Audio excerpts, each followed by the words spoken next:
우리가 잘 알고 있는 것처럼 이 빌립보서는 이 바울이 셋집에 억압되어 썼던 편지다라고 기록되고 있습니다. 그래서 우리는 이 편지를 옥중서신 혹은 셋집에서 쓴 편지라고 이야기하기도 합니다. 여러분, 바울은 수많은 고난을 겪었던 사람입니다. 옥중에 갇히고 3번 태정을 맞고 돌에 맞고 풍랑과 싸웠다라고 그런 고린도서를 통해 우리 가운데 기록하고 있습니다. 오늘 로마의 감옥에서 혹은 셋집에서 수감되었었던 이 바울의 고백, 빌립보 교회를 향한 이 고백을 통해 우리는 바울의 참된 위로자 되셨던 그리스도 예수와 그리고 바울의 위로자가 됐던 공동체에 대한 말씀을 함께 살펴보려고 합니다. 오늘 바울은 감옥에서도 하나님을 향한 믿음의 고백을 드립니다. 그런데 그가 그렇게 믿음의 고백을 드릴 수 있었던 첫 번째 이유가 있습니다. 그것을 3절이 기록해주고 있습니다. 같이 한번 읽겠습니다. 3절 함께 읽을까요? 시작. 내가 너희를 생각할 때마다 나의 하나님께 감사하며. 여러분, 바울이 믿음의 고백을 드릴 수 있었던 첫 번째 이유는 공동체로 인하여 감사했기 때문입니다. 오늘 바울은 공동체로 인하여 감사하고 있는 장면을 우리 가운데 기록하고 있습니다. 제가 기독교의 사회의 책들을 보면 신사참배로 인하여서 옥에 갇혔던 많은 선배님들의 얘기가 나옵니다. 근데 그분들이 뭐라고 고백하냐면 신사참배로 인하여 옥에 갇히는 것이 힘든 것이 아니라 신사참배라는 옥에 갇혔던 동료들이 이제 그들을 향하여 밀고하고 또 그들을 향하여 조롱하고 그리고 나갈 때 그때가 제일 힘들다라는 거죠. 수년 전 우리나라에서도 보여졌던 영화 중에 밀정이라는 영화가 있었습니다. 그 영화가 그 현실을 직시하고 있는 영화죠. 여러분, 그런데 바울의 고백 가운데, 바울의 편지 가운데 참 힘들어하는 장면이 있습니다. 그것은 뭐냐면 그들을 조심하라라고 말하는 장면입니다. 바울의 마지막 성경을 보면 우리는 그 성경을 디모데 전서와 디도서와 디모데 후서라고 말합니다. 오늘 우리가 읽었던 이 빌립보서의 성경과 그리고 디모데 전서와 디도서와 디모데 후서는 같은 옥중서신으로 분류되지만 사실은 약간 다릅니다. 왜냐하면 오늘 우리가 읽었던 이 빌립보서, 빌레몬서, 골로새서라든가 이런 옥중서신 4권의 책들은 그래도 바울이 감옥은 감옥이지만 죽음에 이르기 전의 감옥입니다. 그런데 디모데전서와 디도서와 디모데후서는 이제 바울이 죽음을 앞에 두고 쓴 책입니다. 근데 그 책에 보면 바울이 이렇게 이야기하죠. 그들을 조심하라. 그들을 조심하라. 그리고 그들을 기억하라 라고 말하는 일들이 있어요. 근데 오늘 이 바울은 이 빌립보서를 통해서는 오직 감사의 고백을 지금 드리고 있다라는 겁니다. 왜냐하면 그들을 생각할 때마다 라고 기록하고 있습니다. 그들을 생각할 때마다, 즉 너희를 생각할 때마다. 여러분, 저 또한 마찬가지입니다.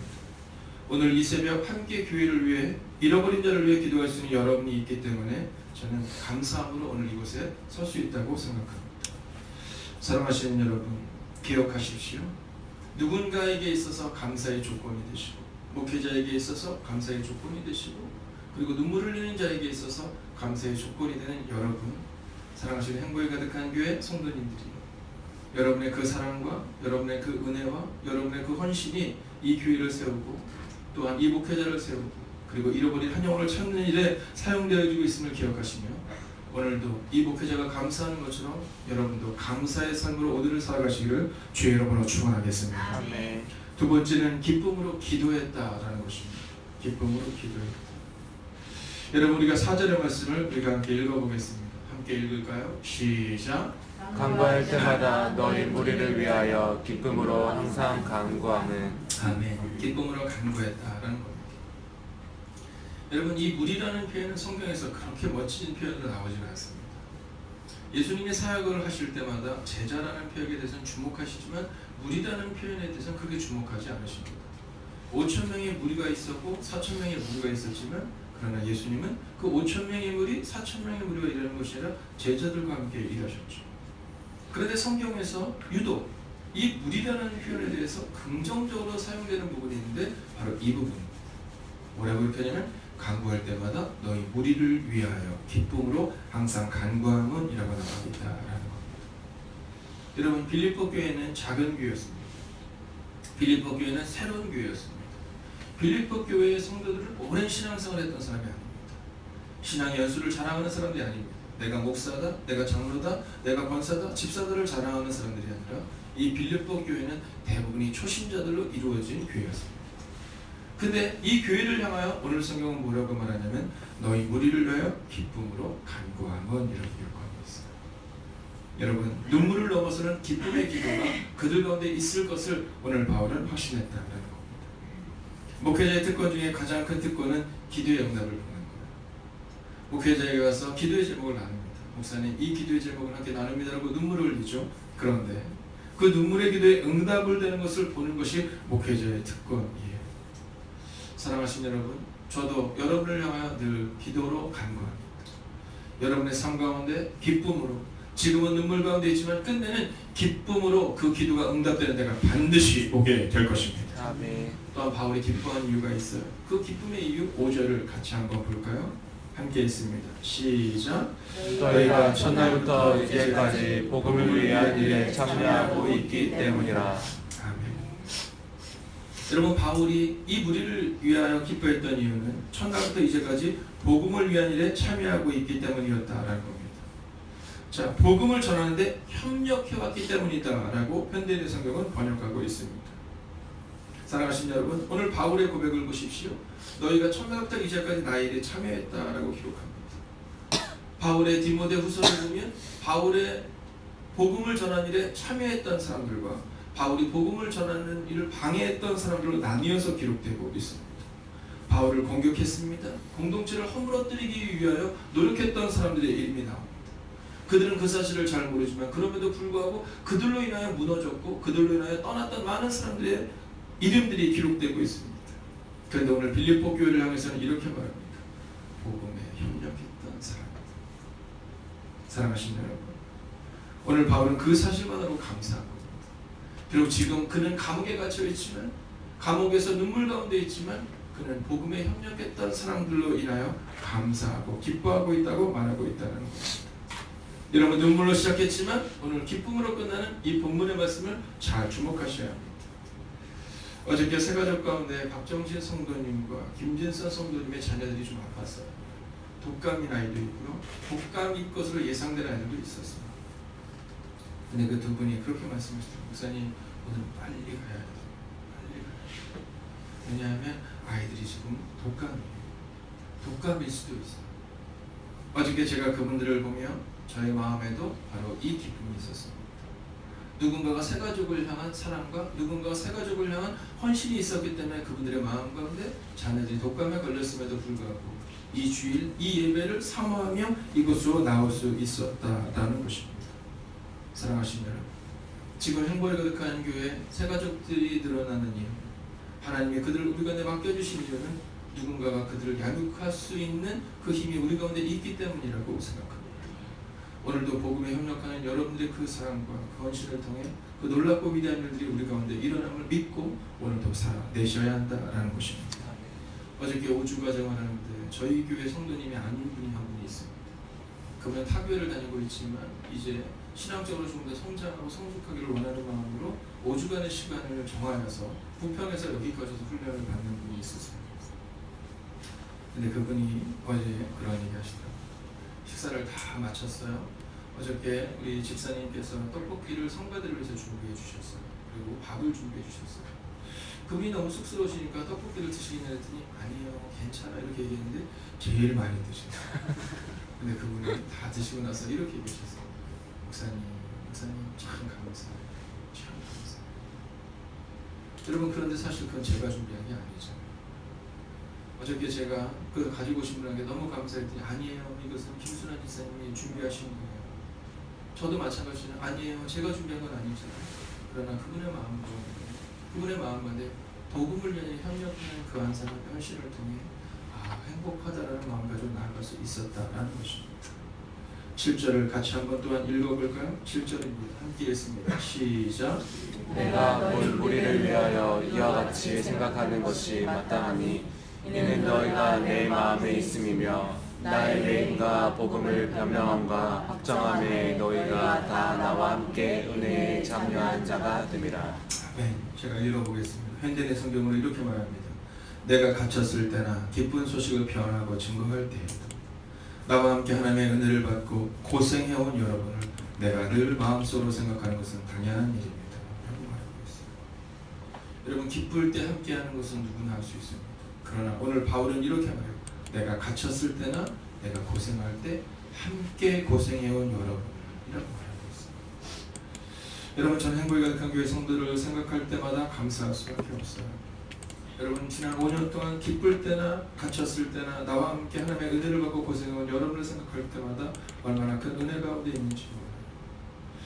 여러분, 어저께도 한 성도님이 찾아오셨어요. 여러분, 교회 이전에 대해서 함께 동역하기를 원하는 그분의 마음 가운데 그분을 잘 알죠. 얼마나 어려운 가정인지. 여러분, 함께 눈물을 흘린 그 사람들 어떻게 잊을 수 있을까? 여러분, 저는 제 꿈이 원로 목사예요. 은퇴 목사가 제 꿈이에요. 과연 내가 원로 목사 때까지 잘 갈 수 있을까라는 마음을 늘 갖고 늘 근신하고 있어요. 그런데 은퇴하는 목사님들의 그 고백을 보면 늘 두 가지가 꼭 있어요. 그것은 기쁠 때에 대한 기도의 제목입니다. 우리 교회가 이렇게 부흥하고 성장 신고에 대한 기도의 제목을 꼭 가지고 있어요. 그리고 마지막 두 번째가 꼭 나오는 것이 있어요. 그것은 뭐냐면 그분이 가장 힘들 때, 은퇴하는 목사님이 가장 어렵고 힘들 때, 가장 외로울 때 누군가가 힘이 되어주는 일을 꼭 해요. 종종 대부분은 그분들이 대부분 장로님이세요. 그리고 권사님일 때도 있고 집사님일 때도 있고 종종 어린아이일 때도 있어요. 근데 이 원로 목사님이 가장 힘들 때, 가장 눈물의 순간을 지나는 바로 그때 함께했던 바로 그 사람들을 기억하며 원로 목사의 마지막 은퇴의 변에서 그 얘기를 꼭 하시는 거죠.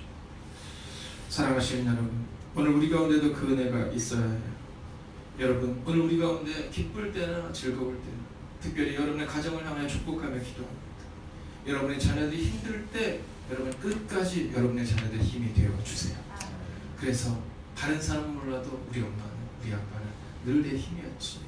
기쁠 때나 즐거울 때나 고생스러울 때도 늘 힘이었지. 그 고백으로 나아가셔야 한다는 거예요. 여러분, 8절을 보면 이 공동체에 대해 바울이 이렇게 말합니다. 내가 예수 그리스도의 심장으로 너희 무리를 얼마나 사모하는지 하나님이 내 증인이십니다. 여러분, 오늘 이 본문의 말씀을 보면 이렇게 말하고 있어요. 내가 너희를 얼마나 사모하는지. 이것을 우리 편으로 하면 내가 얼마나 너희를 그리워하는지 아느냐라고 말하는 거예요. 여러분, 빌립보에 있는 교회를 향하여 바울이 오늘 감옥에서 이렇게 말하는 거예요. 나 바울이 지금 로마 감옥에 있는데 너희가 너무나도 그립다라고 말하는 거예요. 너희가 너무나도 그립다. 여러분, 어쩌면 이 그립다라는 것은 우리의 참 힘이 되는 겁니다. 이번에 제가 양육을 하고 그런 시간을 보내고 있는데 한 분이 저한테 그런 얘기 하시죠. 목사님, 얼마 전에 그 여성교 회장님이 떡을 싸주셨대요. 떡을 싸주셨는데 근데 그날 그분이 참 힘들었다는 거예요. 근데 그 떡을 꿀 때마다 교회가 생각나고 그리고 교회를 가고 싶은 마음이 들기 시작했다는 거예요. 우리 교회가 그리워지는 교회가 되기 시작했다는 거죠. 한날은 떡을 먹다 갑자기 눈물이 왈칵 쏟아지더래요. 누구도 나를 이해하지 못하는 생각되지만 그러나 그 교회에서 누군가 나에게, 일찍 나가는 나에게 그 떡을 보내줬던 그 사람, 그리고 그 사람이 그립고 교회가 그립고 목사님이 그립고 그리고 예수 그리스도가 그립다라는 이야기를 하시더라고요. 여러분, 저는 우리 교회가 그렇게 그리워지는 교회가 된 것을 보며 하나님께 감사했어요. 냉랭하고 차갑고 큰 소리 나는 교회들도 세상에는 많아요.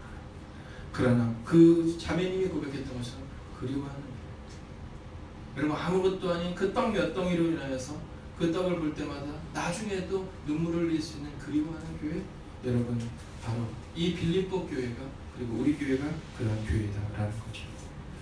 이제 마지막으로 바울은 세 번째로 오늘 이 본문의 말씀을 이렇게 마무리해 짓습니다. 먼저 6절의 말씀을 같이 읽습니다.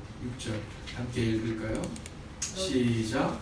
너희 안에서 착한 일을 시작하신 이가 그리스도 예수의 날까지 이르실 줄을 우리는 확신하노라.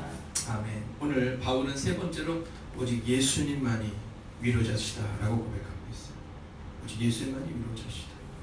오늘 바울은 공동체에 대한 고백과 공동체에 대한 감사와 공동체에 대한 기도를 이야기하는 듯하지만 사실 오늘 이 이야기의 가장 큰 핵심은 세 번째, 예수 그리스도가 위로자가 되신다라는 겁니다. 오늘 바울은 뭐라고 말하냐면, 왜 이들을 향해서 무리라고 말하냐면 아직 이들은 무리에 가까운 제자를 향하여 나아가는 무리였어요. 근데 그들을 향해서 오늘 바울이 이렇게 고백해요. 너희 안에서 착한 일을 시작하신 예수 그리스도가 예수의 날까지 반드시 이루실 것이다 라고 말했어요. 아직 그들 모두가 제자라고 말할 수는 없지만 그러나 제자를 향하여 나아가는 너희들의 힘이 아니라 그리스도 예수께서 반드시 그날을 이루실 것이다 라고 오늘 성경은 말하고 있다라는 거예요. 바울은 알고 있었어요. 착한 일을 시작하신 이가 그리스도 예수이시기 때문에 빌립보 교회와 고린도 교회와 에베소 교회와 골로새 교회와 그 많은 교회 가운데 있었던 눈물의 순간들, 그리고 방해의 세력들, 그리고 그들을 어지럽히는 거짓 선지자들, 거짓 교사들이 그들 가운데 있었지만 바울은 확신했어요. 그래서 예수가 반드시 그리스도의 예수의 날까지 그 모든 일을 이룰 것이다 라고 말합니다. 사랑하신 여러분, 이것이 바로 공동체를 향한 바울의 축복이었어요. 저는 그리스도 예수께서 여러분의 가정을 세우시고 그리스도 예수께서 우리의 교회를 세우시는 그때가 곧 오게 될 것을 믿습니다. 아멘. 오늘 11절 또한 이렇게 말하죠. 함께 읽어볼까요? 11절 시작. 함께 있습니다. 예수 그리스도를 말미암아 그의 열매가 가득하여 하나님의 영광과 찬송이 되기를 원하노라. 아멘. 오늘 바울은 빌립보 교회를 향해 마지막에 이렇게 말해요. 빌립보 교인들이요, 예수 그리스도로 말미암아 의의 열매가 가득하고 하나님의 영광과 찬송이 되십시오라고 말합니다. 여러분, 여러분의 힘으로 그 일을 이루십시오 이렇게 말하죠. 목사님의 능력으로 그렇게 말하지 않아요. 오늘 성경은 이렇게 얘기해요. 예수 그리스도, 즉 하나님의 힘으로 말미암아. 이번 대강절의 시간, 여러분 우리를 내려놓는 시간이 되기를 바라요. 아멘. 함부로 말하는 것이 아니라 함부로 판단하고 우리의 가정과 자녀들을 향해서도 여러분 함부로 말씀하지 마세요. 요즘 제가 너무나도 감사의 조건이 하나 있어요. 그것은 우리 교회 성도님들이 자녀를 향해 축복의 말들 너무 많이 쏟아붓는다는 겁니다. 제가 가장 불편했을 때는 로비에서 자녀들에게 큰 소리가 날 때요. 자녀들 혼내고 자녀들에게 맞는 얘기지만 그 아이들을 많은 사람들 앞에서 그럴 때마다 마음이 불편했어요. 그런데 지금은 여러분 많은 사람들이 자녀를 축복할 뿐만 아니라 모든 사람을 축복해요. 자기 자녀가 아닌데도 막 안아요. 저도 잘못 알아봤는데 막 안아줘요. 막 사랑해줘요. 막 쓰다듬어줘요. 부모님 몰래 막 쪼꼬리줘요. 여러분 제가 그 모습을 보면서 이것이 바로 하나님 원하는 교회가 아닐까 하는 생각을 합니다. 여러분 내 힘으로 되지 않습니다. 오직 예수 그리스도 말미암아 여러분의 가정과 교회를 세우기를 주의 이름으로 축원하겠습니다. 아멘. 기도하겠습니다.